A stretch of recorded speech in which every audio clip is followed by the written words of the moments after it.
Last time you saw the Weber Slate on the channel was our 2024 Best Griddle Roundup. Now we've had the Weber Slate for a year and it's time to give you an update on the review that you've been asking for.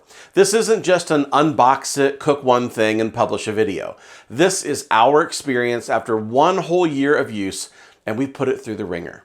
I'm David Gafford, and here at the Barbecue Lab, we test over 100 different outdoor cooking and outdoor living products each year so you can make the best decisions with your hard-earned dollars. In today's video, I'm going to show you if the griddle top has rusted in a year, whether it's held up to some use on the road, and if after a year of use, I'd buy this griddle for my backyard. We'll cook some hibachi, some fajitas, smash burgers, and more, so let's get to it.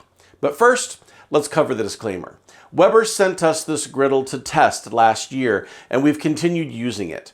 Weber doesn't know that we're shooting this video, they haven't asked for a video, and we're not getting paid to create this video. Our thoughts are our own, so if that type of content is for you, let's start with what this griddle is all about. The Weber Slate is available in LP or natural gas and is offered in both 30-inch and 36-inch models. We have the 30-inch LP version, and it measures a little over 70 inches wide, just under 40 inches tall. The Slate 30 weighs 145 pounds, and there's a couple of things on this griddle that you won't find on the competition. First, there's a digital thermometer. This tells you what temperature the top is running. I admit, often I forget to turn it on. I'm so used to cooking with griddles that don't have that feature. There are side shelves on both sides of the grill, and the left shelf folds down if you want to save space. The right side shelf is static, but it does hide a secret front shelf that extends what are already very large side shelves. I'm a firm believer that you can't have too much shelf space when using a flat top, so I am here for it. The unit has 3 burners and puts out 36,000 BTUs of heat. There's 540 square inches of cooking space on the top that measures a little over 30 inches wide by 18 inches deep. We ran a whole bunch of tests on this griddle in our Best Griddle of 2024 Roundup, and I'll link it up here in the card if you want to give that a watch. Tests like the bacon in the wind test, a bread test for evenness, pancakes to see if there are any defined hot spots, and a whole lot more. What we're going to do in this video is show you a whole lot more of what we've cooked on it and give you a 1-year check-in to see how it's held up. We love smash burgers here at the house, and we threw down some ground beef, smashed it with the Weber Smasher, and seasoned them with our Essential Equation SPG seasoning. After just a minute on the first side, the Maillard effect is pronounced using this griddle. Nice browning all across our patties, and there's no issue here. We had a family reunion at the house this summer, and we used the Slate to cook hibachi for 18 people. We did everything from chicken to steak and even a shrimp dish on the Slate, and there really wasn't any time needed for the temperature to rebound between dishes. When the Slate arrived at the lab, I was disappointed that we had the 30-inch because I thought that I would need the room on the 36-inch for family reunions. It turns out the 30-inch covered what I needed, and it takes up less space on the patio. I'm going to show you next some of the best marinated fajitas I've ever made and answer the rusting question. But first, let's tackle the question of the day. Since we're talking griddles, do you deal with rust on your griddle? Is it a real problem with your Blackstone or similar griddle?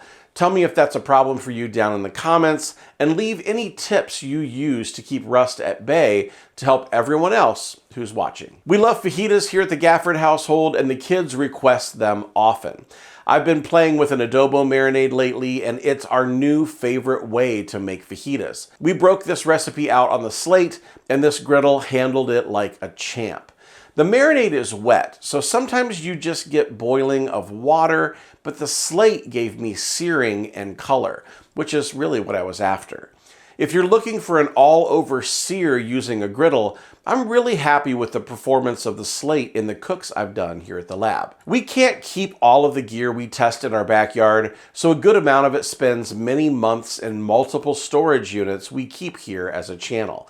The Weber spent December through March in storage after the griddle roundup from last year, and when we pulled it out, here's what we were seeing on the griddle top. We have a few rust spots, and I know that's going to surprise some of you who know that Weber really markets the Slate as a rust-resistant griddle. I think rust-resistant is the key because I'm not aware of any griddle that's made with cold-rolled steel or cast iron that is rust-proof. What Weber does is gives this griddle top a really good seasoning at the factory. It's up to us to keep that seasoning in great condition through upkeep, and apparently we didn't do a good enough job on our end. Getting it back consists of seasoning, and here's how we did it. I fired up the griddle to medium-high. I add on about a tablespoon or two of oil and spread it out across the top in an even layer. I find that a paper towel works best for this, and I move it around with my flat-bladed spatula. I let the oil burn in until the top starts to look dry, and then I do it again and again until I have a top where I can't see any rust spots or bare spots. That's the process I follow, so let me know down in the comments if you do something different and have success. Here's my standard way that I clean the Slate, and I understand that it's controversial. I start off with a few pieces of ice on the hot flat top. Now, I know that there are some of you out there who refuse to add any water or ice to your cleaning cycle, and you cite rust and shock of the top as the reasons why. I personally haven't seen any warping of this top, and I use ice to clean all the time. As the ice melts, it creates steam that releases all of the stuck bits across the top, and I like to use a yellow and green sponge on the coarse side to clean everything up, and then it's back to the process of seasoning with a tablespoon or two of high-temperature food-grade oil. Spread it around on a folded paper towel with a flat-bladed spatula, and let that oil burn in for 5 to 6 minutes. That's my process, and it works pretty well for me. Now, maybe the rust spot came from that, but it really does work pretty well and quickly when we're entertaining and I need to get back with our guests. I'm sure you'll tell me your thoughts down in the comments below. Now, before I give you my final thoughts on the Weber Slate, I want to make sure you know about our discounts and deals page on our website at thebarbecuelab.com. Just click deals and discounts in the main menu, and you're on your way to saving hundreds of dollars on your next outdoor gear purchase. Drop a bookmark and come back before you click buy if it's backyard gear, and we'll do our best to help save you some money. After a year using the Weber Slate, I have to say I am really happy with this griddle. We have no problem making pancakes, which are the kids' favorite whenever we put buttermilk in the fridge. We published Melissa's recipe, and I'll link it down in the description if you want a banger of a pancake recipe. Pancakes are great on low, and the Slate does that. I showed you smash burgers earlier, and the sear was great, so high heat also does what it's supposed to do. The cooking ability is up to par, so let's really talk about the user experience. This is a griddle I like to cook on. The main reason is because there's so much shelf space. I have room for all of my trays of food, sauces, and more. Now, this cannot be said of all griddles on the market. This particular model of the Slate even came with 2 Weber Works outdoor storage bins where I can keep my griddle tools and accessories handy. The Slate is easy to light, it burns pretty even across the flat top, and it's easier for me to clean than other cold-rolled steel griddles. There's a reason I've had this on my patio more than any other griddle this past year. I like it, so other than when it was snowing with 30-mile-per-hour winds in the winter, I've cooked on this griddle. If you're considering it, in my opinion, you found a winner. Now, you can help out the channel if you use the links below when you make a purchase, and we'll save you some money as well. If you haven't decided on your next griddle, what else are you considering? Let me know down in the comment section below, and let's keep the conversation going. Also, what test have I left out? What did you want to know about this griddle that I didn't cover? Let me know in the comments, and we might just answer your question on our social channels. I'm David with the Barbecue Lab. Behind the camera is my right-hand woman, Melissa, who keeps the lab moving.